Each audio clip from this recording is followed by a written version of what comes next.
ಎಲ್ಲರಿಗೂ ನಮಸ್ಕಾರ. Welcome back to my channel. ಇವತ್ತು ರೆಸ್ಟೋರೆಂಟ್ ಸ್ಟೈಲಲ್ಲಿ ಒಂದು ವೆಜಿಟೇಬಲ್ ಪಲಾವನ್ನು ಮಾಡ್ತಾಯಿದ್ದೀನಿ.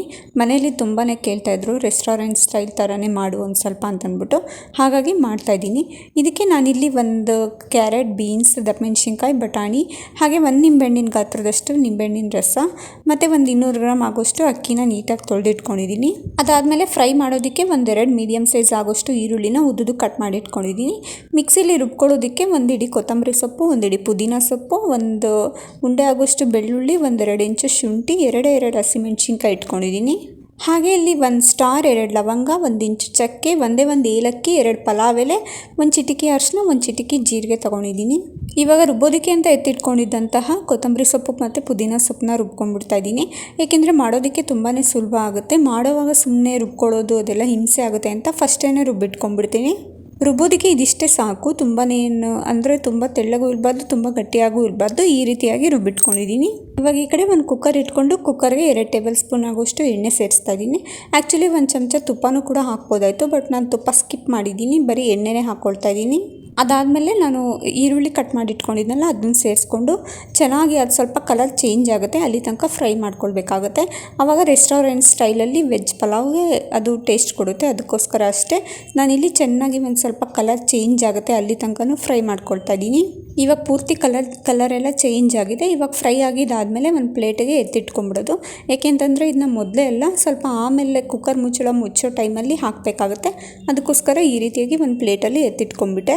ಅದಾದಮೇಲೆ ಇವಾಗ ಅದೇ ಕುಕ್ಕರ್ಗೆ ನಾನು ಒಗ್ಗರಣೆಗೆ ಅಂತ ಇಟ್ಕೊಂಡಿದ್ದಂತಹ ಪಲಾವ್ ಎಲೆ, ಸ್ಟಾರ್, ಚಕ್ಕೆ, ಲವಂಗ ಅದೆಲ್ಲ ಸೇರಿಸ್ಕೊಂಡು ಅದಾದಮೇಲೆ ಹೆಚ್ಚಿಟ್ಕೊಂಡಿದ್ದಂತಹ ತರಕಾರಿಗಳನ್ನ ಸೇರಿಸ್ತಾ ಇದ್ದೀನಿ. ರೆಸ್ಟೋರೆಂಟ್ ಸ್ಟೈಲ್ ಫೀಲ್ ಕೊಡಲಿ ಅಂತಂದ್ಬಿಟ್ಟು ನಾನು ಕ್ಯಾರೆಟ್ ಮತ್ತು ಬೀನ್ಸ್ ಅವೆಲ್ಲ ಸ್ವಲ್ಪ ಡಿಫ್ರೆಂಟಾಗಿ ಕಟ್ ಮಾಡಿದ್ದೀನಿ. ಸಣ್ಣ ಕಟ್ ಮಾಡಿಲ್ಲ, ಸ್ವಲ್ಪ ಒಂಥರ ಡೈಮಂಡ್ ಶೇಪಲ್ಲಿ ಒಂಥರ ಉದ್ದುದಕ್ಕೆ ಈ ರೀತಿಯಾಗಿ ಕಟ್ ಮಾಡಿ ಇಟ್ಕೊಂಡಿದ್ದೆ. ಅದನ್ನೆಲ್ಲ ಸೇರಿಸ್ಕೊಂಡು ಒಂದು 2 ನಿಮಿಷ ಆಗೋಷ್ಟು ಫ್ರೈ ಮಾಡಿಕೊಂಡೆ. ಅದಾದಮೇಲೆ ಇವಾಗ ಒಂದು 7-8 ಗೋಡಂಬಿನ ಸೇರಿಸ್ತಾ ಇದ್ದೀನಿ. ಗೋಡಂಬಿ ಹಾಕೋದ್ರಿಂದ ಸ್ವಲ್ಪ ಟೇಸ್ಟ್ ಇನ್ನೂ ಚೆನ್ನಾಗಿರುತ್ತೆ ಅಂತಂದ್ಬಿಟ್ಟು ಅದನ್ನು ಕೂಡ ಸೇರಿಸ್ತಾ ಇದ್ದೀನಿ. ಅದೆಲ್ಲ ಫ್ರೈ ಆಗಿದ್ದಾದಮೇಲೆ ಇವಾಗ ಮೊದಲೇ ರುಬ್ಬಿಟ್ಕೊಂಡ್ಬಿಟ್ಟಿದ್ದೆ ಮಸಾಲೆ, ಅದನ್ನು ಸೇರಿಸ್ಬಿಟ್ಟು ಸ್ವಲ್ಪ ಅದು ಹಸಿ ವಾಸನೆ ಹೋಗೋ ತನಕ ಚೆನ್ನಾಗಿ ಫ್ರೈ ಮಾಡ್ಕೊಳ್ಬೇಕು. ಹಸಿ ವಾಸನೆ ಅಂದರೆ ಸ್ವಲ್ಪ ಕಲರ್ ಚೇಂಜ್ ಆಗುತ್ತೆ ಅಲ್ಲಿ ತನಕ ಫ್ರೈ ಮಾಡ್ಕೊಳ್ಬೇಕು. ಅದಾದಮೇಲೆ 1:2 ನೀರು ಸೇರಿಸ್ತಾ ಇದ್ದೀನಿ. ನಾನಿಲ್ಲಿ ಒಂದು 200 ಗ್ರಾಮ್ ಆಗೋಷ್ಟು ಅಕ್ಕಿನ ತೊಗೊಂಡಿದ್ದೆ. ಅದಕ್ಕೆ 400 ಗ್ರಾಮ್ ಆಗೋಷ್ಟು ನೀರನ್ನ ಸೇರಿಸ್ತಾ ಇದ್ದೀನಿ.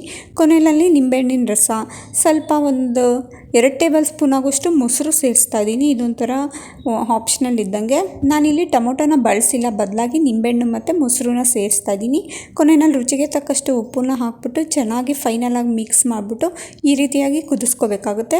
ಅದು ಒಂದು ಸ್ವಲ್ಪ ಕಲರ್ ಚೇಂಜ್ ಆಗುತ್ತೆ ಅಲ್ಲಿ ತನಕ ಚೆನ್ನಾಗಿ ಕುದಿಸ್ಕೊಬೇಕು. ಅದಾದಮೇಲೆ ನಾನು ತೊಳೆದಿಟ್ಕೊಂಡಿದ್ದಂತಹ 200 ಗ್ರಾಮ್ ಅಕ್ಕಿನ ಸೇರಿಸ್ತಾ ಇದ್ದೀನಿ.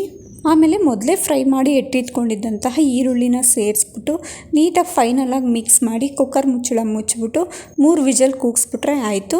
ರೆಸ್ಟೋರೆಂಟ್ ಸ್ಟೈಲಲ್ಲಿ ವೆಜ್ ಪಲಾವ್ ರೆಡಿಯಾಗಿರುತ್ತೆ. ಕುಕ್ಕರ್ ವಿಜಲ್ ಕಂಪ್ಲೀಟಾಗಿ ತಣ್ಣ ಆಮೇಲೆ ತೆಗೆದ್ರೆ ಆಯಿತು. ತುಂಬ ಚೆನ್ನಾಗಿ ರುಚಿಯಾಗಿರುವಂತಹ ರೆಸ್ಟೋರೆಂಟ್ ಸ್ಟೈಲಲ್ಲಿ ವೆಜ್ ಪಲಾವ್ ರೆಡಿ ಆಯಿತು. ನಮ್ಮ ಮನೇಲಿ ಎಲ್ಲರೂ ಕೂಡ ಇಷ್ಟಪಟ್ಟರು. ಈ ರೀತಿಯಾಗಿ ಮೊದಲನೇ ಸತಿ ಈ ರೀತಿಯಾಗಿ ಮಾಡಿದರೂ ಕೂಡ ತುಂಬ ಚೆನ್ನಾಗಿ ಬಂದಿದೆ ಅಂತ ಹೇಳ್ತಾಯಿದ್ರು. ನೋಡಿದ್ರಲ್ಲ, ಈಸಿಯಾಗಿ ರೆಸ್ಟೋರೆಂಟ್ ಸ್ಟೈಲಲ್ಲೇ ವೆಜ್ ಪಲಾವ್ ಮಾಡೋದು ಹೇಗೆ ಅಂತ ತೋರಿಸ್ಕೊಟ್ಟಿದ್ದೀನಿ.